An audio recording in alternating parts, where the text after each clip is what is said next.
My brotherly best friends are planning to drug and see an innocent female, so I expose them, wrecking their life.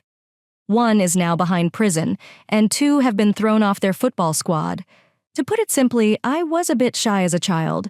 I used to steal from stores and family members, swear, and hurl objects at random. People going down the street had been smoking since they were 12 years old, and they didn't care about anyone but their friends.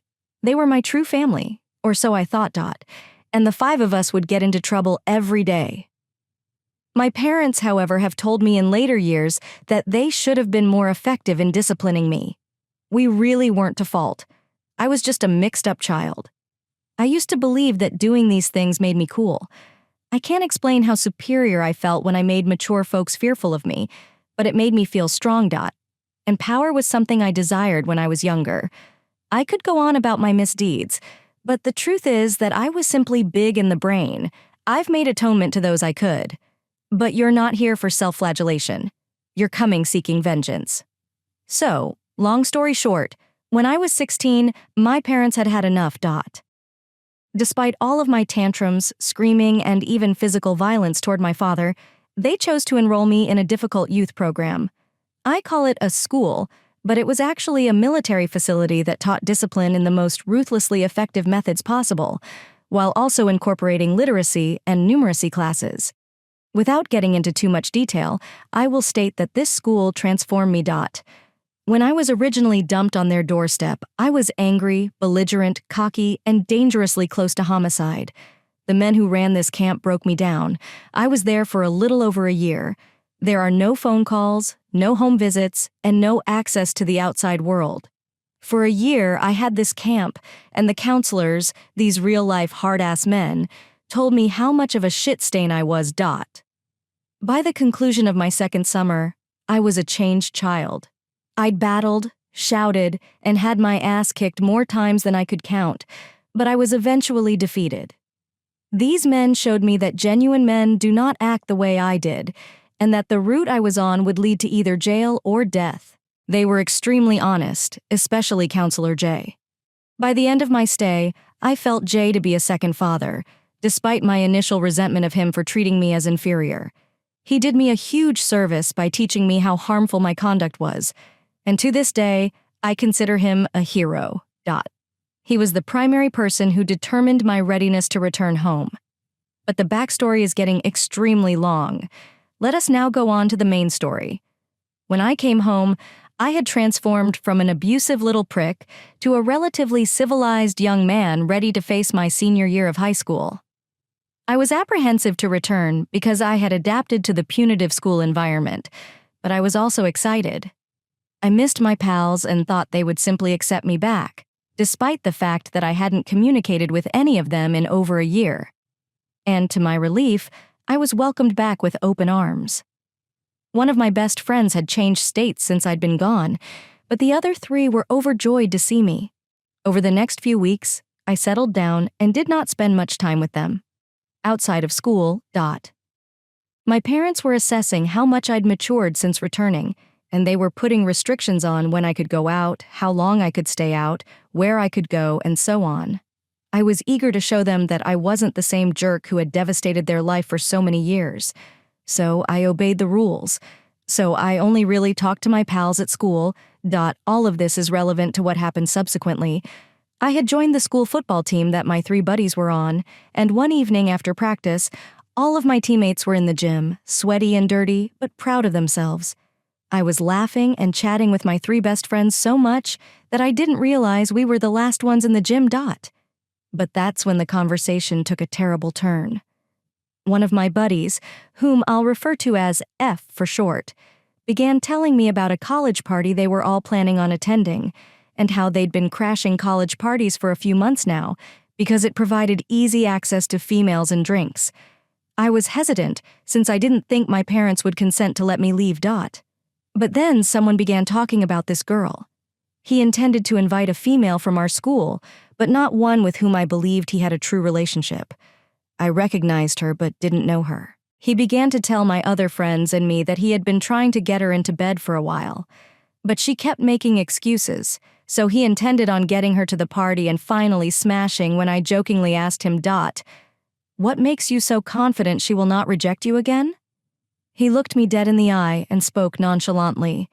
The most terrifying thing I have ever heard in my life. I'm just going to slip something into her drink. It will loosen her up. Not an issue.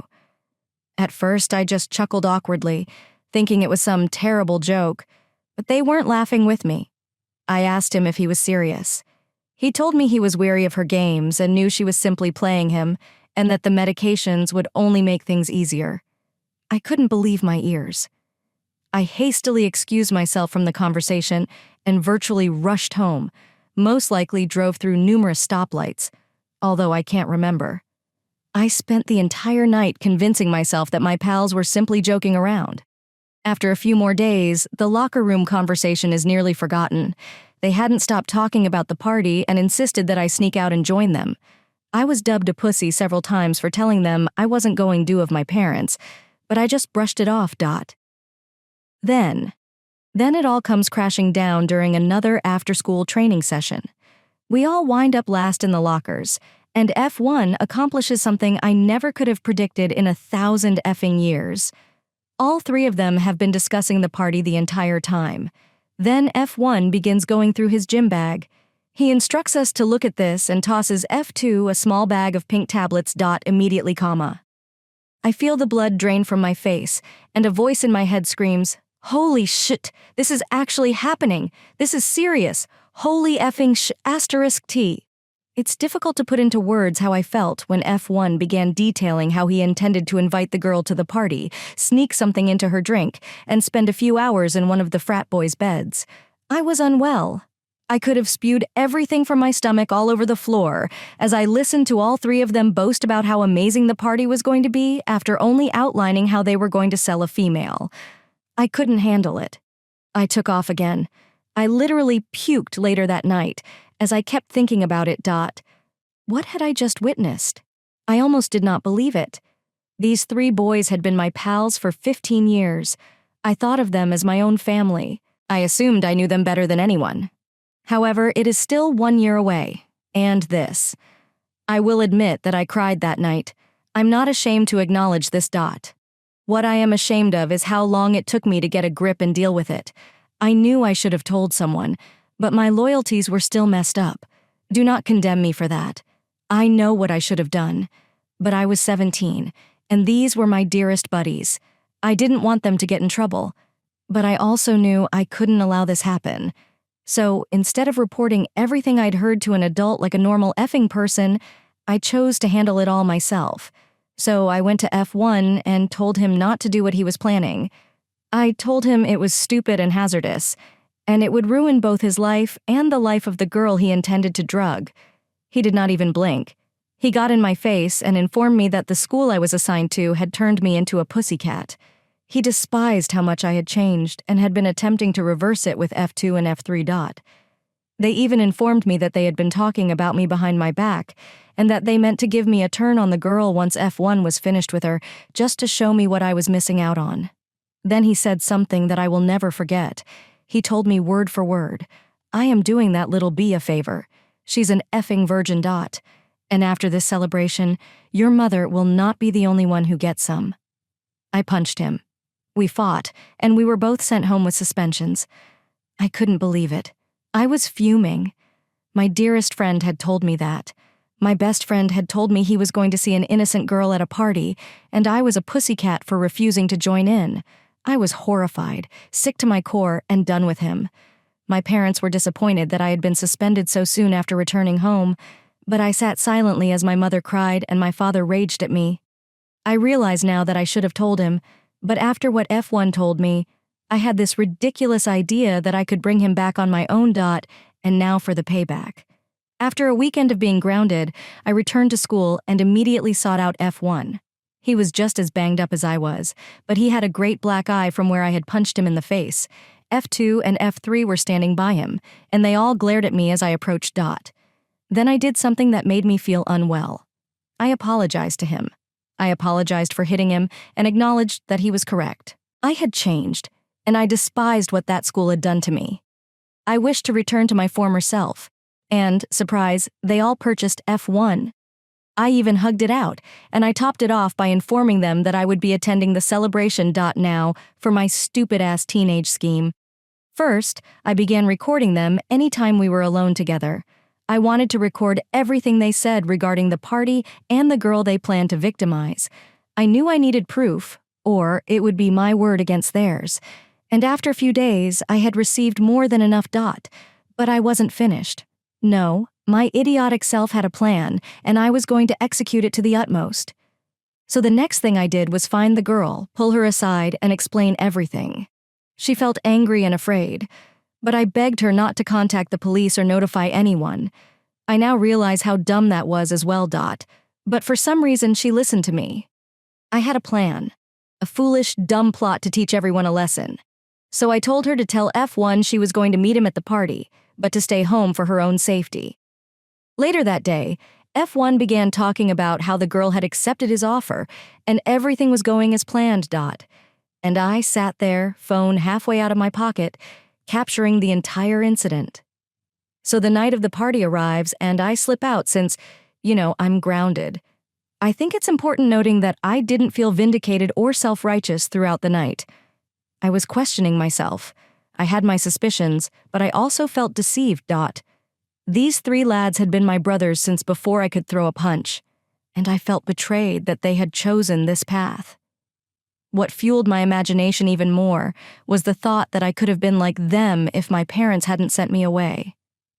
It was a bizarre discovery to have in the middle of a crowded fraternity house, surrounded by drunk idiots.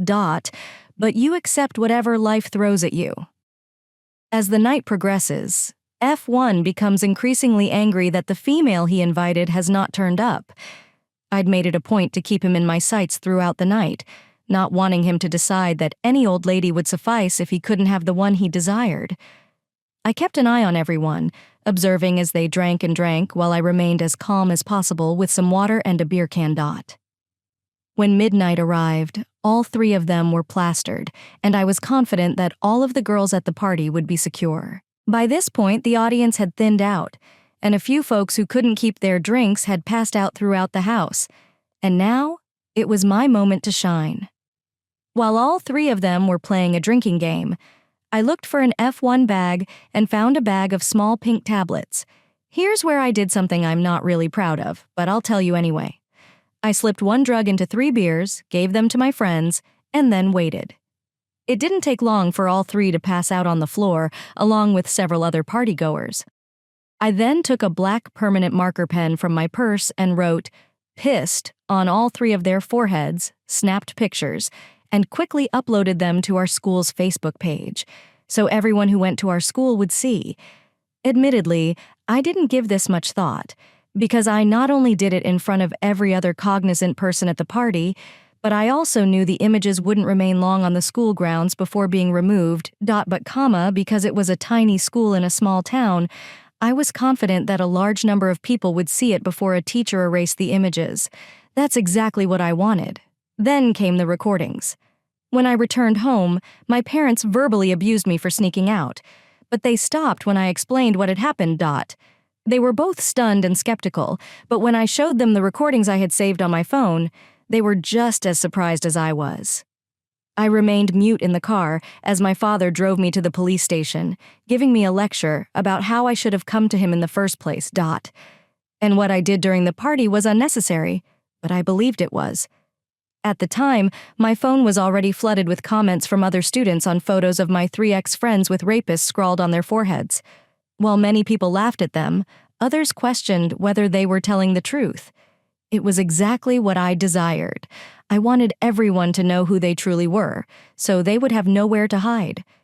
The hours at the police station were admittedly terrifying. I was still contemplating whether I had done the right thing, but my buddies had made their own decisions. Still, I felt insulted and betrayed.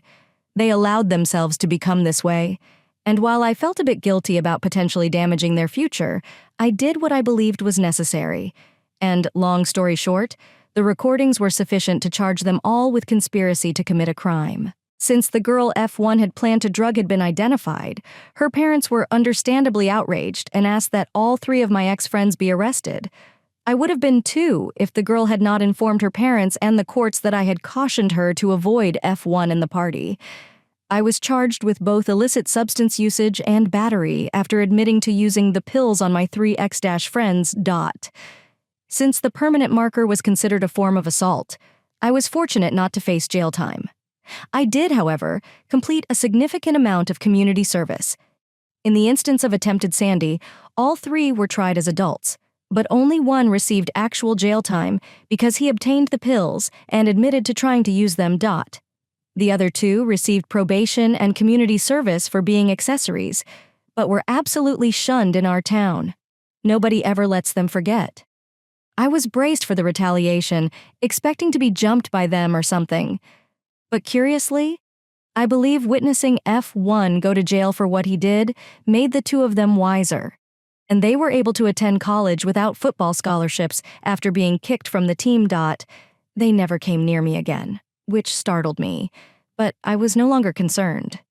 In my opinion, my pals had died long before all of this happened, and by the time I moved away to college, it was all behind me. I'm in my final year of college, and I'm still thinking about those 3. Sometimes I think about how, if my parents hadn't sent me to that special school, I may have turned up like them. Oddly enough, I miss them at times, but I realize it's the recollection of the kids, not the men they grew into. I constantly thank my parents for bringing me to that location, and I even had some praise from Jay when I felt strong enough to tell him what happened. I'm not sure what will happen to F1 when he comes out of jail, but I hope he learns his lesson and moves on with his life, as I have. Jay called a few days ago to check in, and I gave him the entire tale, which is why I'm now telling the internet. I suppose the moral is to stand up to your pals when you know they're doing something wrong, but not in the way I did. Always engage those who are more equipped to deal with issues you are unsure of, even if you are a headstrong, rebellious teenager who believes you know everything. Tildor. 3 old friends of mine plan to sell a girl at a party, so I expose them to the entire town and have one friend arrested. Update. Wow, I did not expect to have so much support during this. Thank you for your kind sentiments, and I apologize for not answering so many of your questions.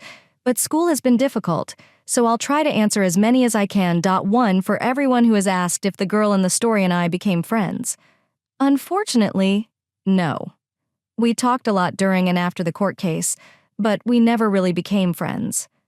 I believe we were both too humiliated by everything, so we went our separate ways and were courteous at school. 2.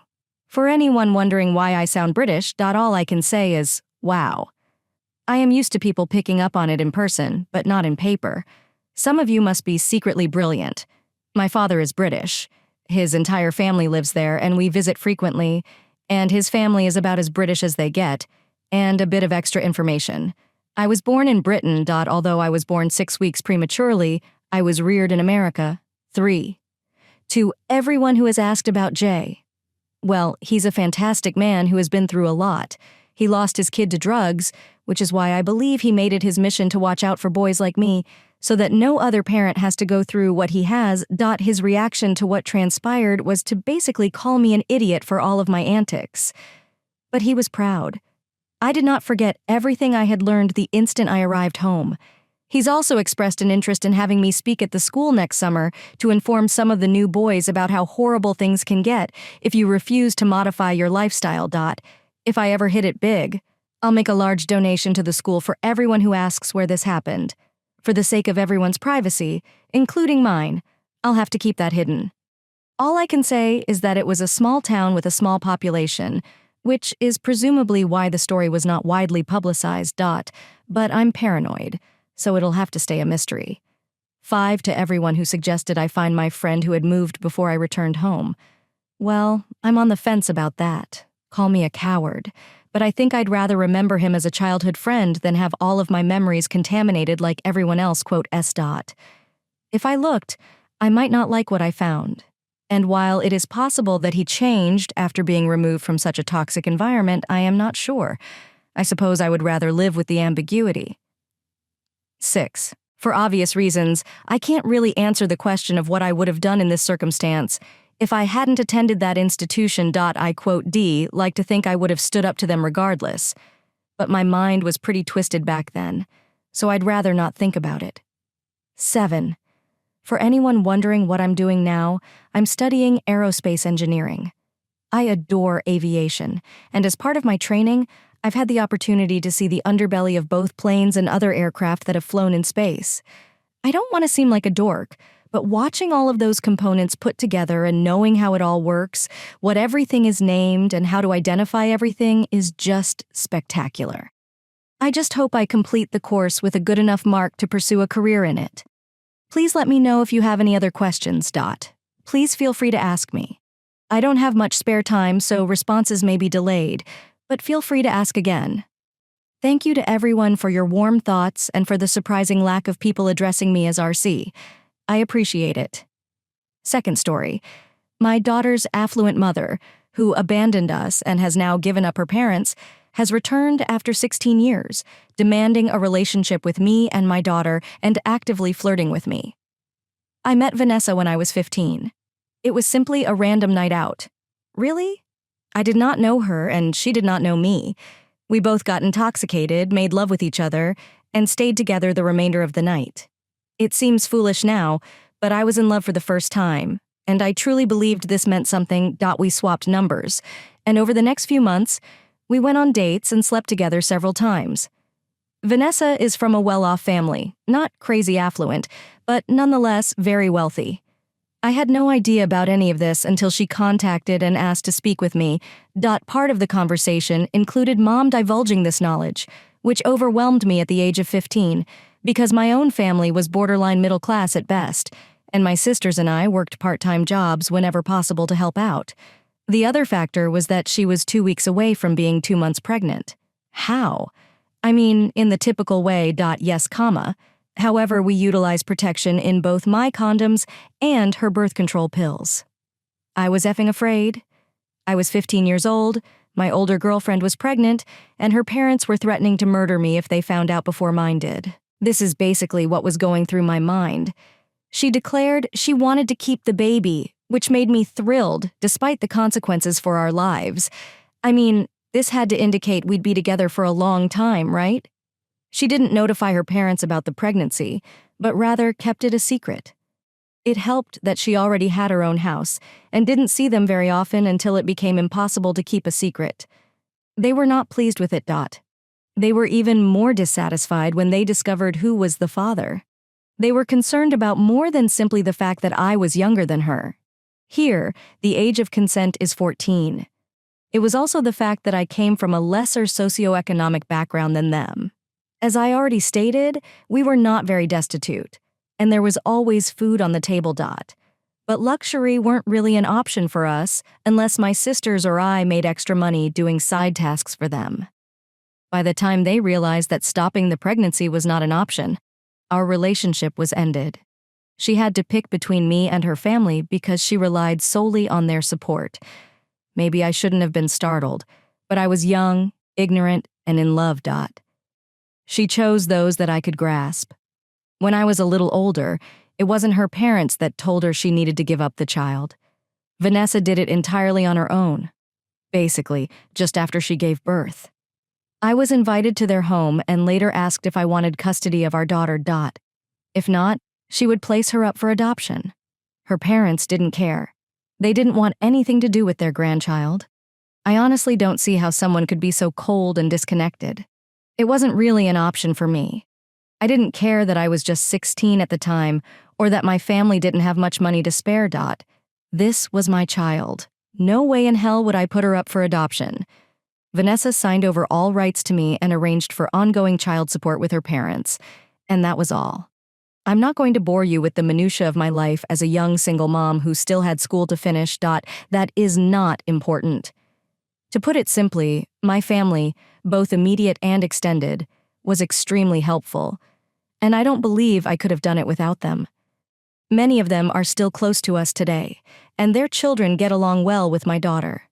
Despite everything, we managed to live a reasonable, good life. Natalie, my daughter, is the kind of child that every parent dreams about having. She is warm and compassionate. Everyone wants to be friends with this person.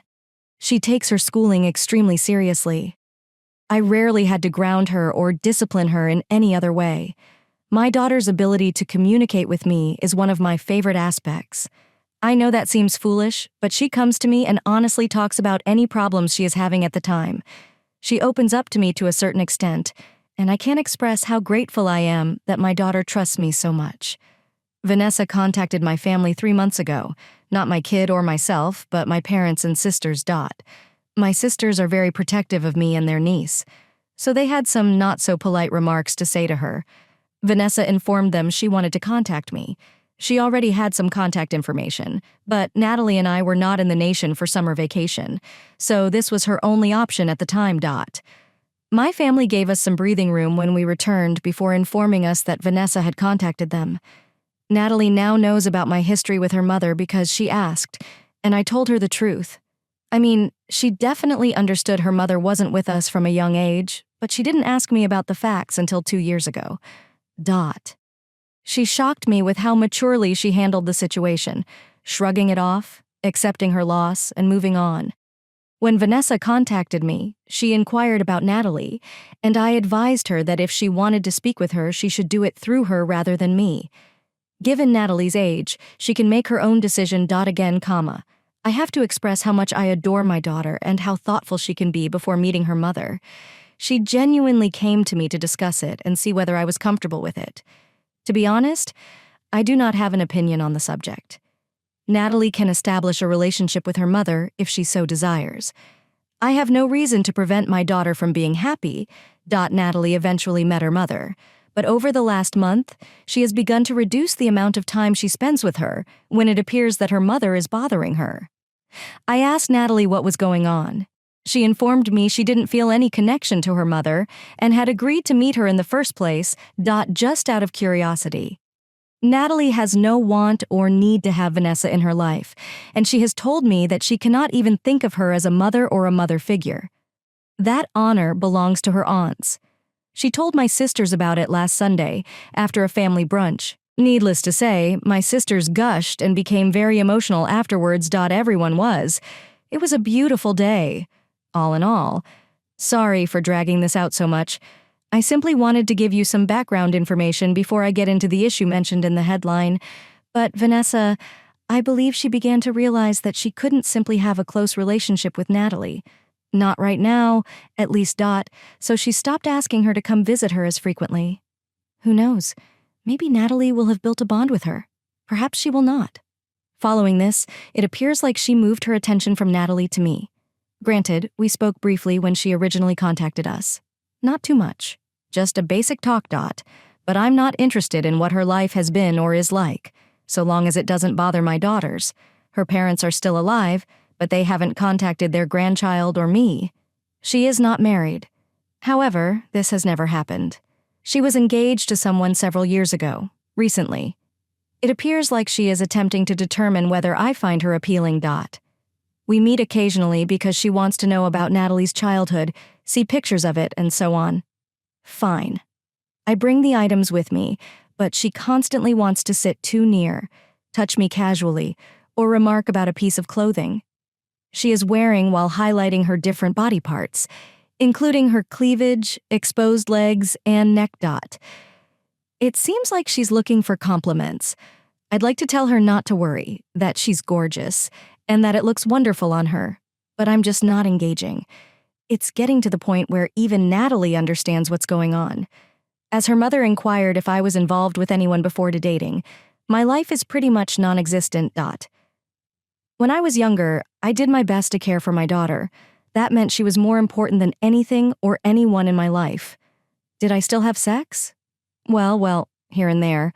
However, it was unusual and ultimately futile because there aren't many girls out there who would date and genuinely commit to a single father in their 20s. I suppose I could date if I wanted to now, but I don't feel compelled to do so. Life is good. Even if I wanted to go on a date with Vanessa, I would not do it again. However, I recognize that I can't be too harsh with her about this. If my daughter decides to pursue a greater relationship with her in the future, and I stay civil, if somewhat distant, with her, there is no forthcoming date on which I expect this to be resolved once and for all. I quote, am not in a hurry, And I don't expect to uncover a miraculous solution that will convince Vanessa to back off on that front. But I'd like to know if there's anything else I can do to discourage or reject her interest in dating me, aside from disregarding her attempts to come closer to me. T. Elder. A girl I was involved with as a teenager became pregnant. She ended her relationship with me before giving birth due of her parents, formally gave up our daughter to me, and hasn't been in either of our lives in almost 16 years. She is now back and attempting to bond with my daughter. It isn't occurring because Natalie doesn't perceive her as a maternal figure, and their relationship is barely there. She began expressing an interest in me, and possibly in having a relationship beyond what we currently have. What could I do to make it clear to her, without jeopardizing my daughter's relationship with her, that I am not and will never be interested in dating or being with her? Comments have been deleted. I believe you should simply tell her that you may be misreading her, but you want to be clear in case you don't want to hear from her again. Then there's the occasional meeting or whatever you want, and I just want to say that this entire situation made me cry a little. You sound like an excellent father in person. Natalie is fortunate to have you. Okay, it's definitely something I've considered. I guess I'm just having trouble formulating the overall approach, and thank you.